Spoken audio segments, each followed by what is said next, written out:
Hi guys, welcome to my YouTube channel. ഇന്ന് ഞാൻ നിങ്ങളുടെ അടുത്ത് വന്നിട്ടുള്ളത് ഞങ്ങൾ വൈപ്പിങ്കരക്കാരുടെ ഒരു മീൻ തിളപ്പിക്കലിൻ്റെ വീഡിയോ ആയിട്ടാണ്. അത് നമ്മുടെ വറ്റ മീൻ വെച്ചിട്ടാണ്. 1 കിലോ 100 രൂപയ്ക്ക് കിട്ടി. അപ്പം തന്നെ മനസ്സിലായില്ല ഇത് പച്ചയല്ലെന്ന്. സത്യം, ഇത് പച്ചയായിരുന്നില്ല കുട്ടികളെ. ഒടുവിൽ ഞാനത് മീനൊക്കെ വെട്ടി ക്ലീനാക്കി വരഞ്ഞു വെച്ചു. ഉപ്പും മുളകൊക്കെ പുരട്ടി വറക്കാനുള്ള സെറ്റപ്പ് ആദ്യം തന്നെ അങ്ങോട്ട് നീക്കി വെച്ചു. കണ്ടില്ലേ, നല്ലോണം മുളക് പൊടിയൊക്കെ പിടിച്ചിട്ടുണ്ട്. ഇനി ഇതൊരു ഭാഗത്തേക്ക് മാറ്റി വെച്ച് നമുക്ക് കറി വെക്കാം. അപ്പം ഞാനിവിടെ സവാള, വെളുത്തുള്ളി, ഇഞ്ചി, പച്ചമുളക്, പിന്നെ ഒരു കഷ്ണം തക്കാളി, ഇതെല്ലാമാണ് കറിയിലിടുന്നത്. അപ്പോൾ ഞാനൊരു പാത്രം വെച്ചു, അതിൽ എണ്ണ ഒഴിച്ചു. ഇനി എണ്ണ ചൂടായപ്പോഴത്തേക്കും നമ്മൾ അരിഞ്ഞു വെച്ചിരിക്കുന്ന സവാള, ഇഞ്ചി, വെളുത്തുള്ളി, പച്ചമുളക് എല്ലാം ഇട്ട് നന്നായിട്ടൊന്ന് വഴറ്റി. പിന്നെ ഒരല്പം മഞ്ഞൾപ്പൊടി ചേർത്തു. ആ വീഡിയോ എനിക്ക് എടുക്കാൻ പറ്റിയില്ല, കാരണം ഞാൻ തനിച്ചാണ് ഈ വീഡിയോ എല്ലാം എടുക്കുന്നത്. ഒരു കൈ കൊണ്ട് ഇളക്കുന്നു, ഒരു കൈ കൊണ്ട് മൊബൈൽ ഫോണിൽ പിടിക്കുന്നു. അപ്പോൾ അതിൻ്റേതായ പോരായ്മകളൊക്കെ ഉണ്ടാകും.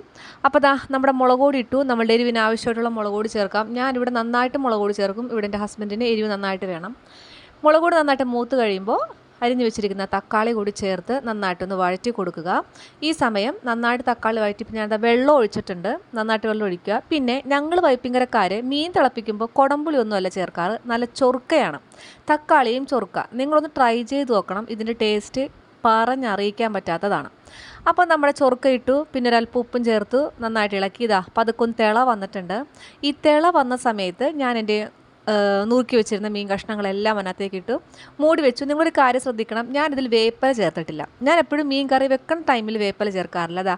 ഈ തിളച്ച് വരില്ലേ, ആദ്യത്തെ ആ തിള സമയത്താണ് ഞാൻ വേപ്പില ചേർക്കുന്നത്. നിങ്ങളൊന്ന് ട്രൈ ചെയ്ത് നോക്കണം. ആ സമയത്താണ് ശരിക്കും പറഞ്ഞാൽ നമ്മൾ കറിവേപ്പില ചേർക്കേണ്ടത്. കാരണം അതിന് ശേഷം ഉണ്ടാകുന്ന ആ ഒരു മീൻ തിളക്കുമ്പോഴുള്ള മണമില്ലേ, പറഞ്ഞറിയിക്കാൻ പറ്റാത്തൊരു സ്മെല്ലായിരിക്കുള്ളൂ. അത് നിങ്ങൾ ട്രൈ ചെയ്ത് നോക്കുക. അതുകൊണ്ട് പക്ഷേ ഞാനതിട്ട വീഡിയോ എഡിറ്റ് ആക്കിയപ്പോൾ കട്ടായിപ്പോയി. ഞാൻ വേപ്പില അതിന് ശേഷമാണ് ഇട്ടത്. അതിന് ശേഷം ഞാനൊന്ന് പാത്രം തുറന്ന് നോക്കി.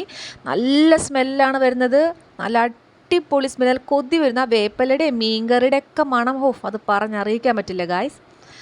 അപ്പോൾ നമ്മുടെ മീൻകറിയൊക്കെ തിളച്ചു. കറി വെന്ത് കഴിഞ്ഞിരിക്കുന്നു. എങ്ങനെയുണ്ട്, അടിപൊളിയല്ലേ? കാണുമ്പോൾ തന്നെ നല്ല കൊതി വരുന്നില്ലേ? ആ മുളകിൻ്റെ കളറും ആ എരിവും ഒരു രക്ഷയില്ല കേട്ടോ. സത്യം പറഞ്ഞാൽ മീൻ പച്ചയായിരുന്നില്ല കേട്ടോ. ഊണ് കഴിച്ച് കഴിഞ്ഞപ്പോഴാണ് എനിക്കത് മനസ്സിലായത്, മീൻ പച്ചയായിരുന്നില്ല. എങ്കിലും ആ മീൻകറിയുടെ തക്കാളിയുടെയൊക്കെ ആ ഒരു ടേസ്റ്റും ആ ചൊറുക്കയുടെയൊക്കെ ഒരു രുചിയും കൊണ്ട് കറി നമുക്ക് അഡ്ജസ്റ്റ് ചെയ്ത് പോകാം.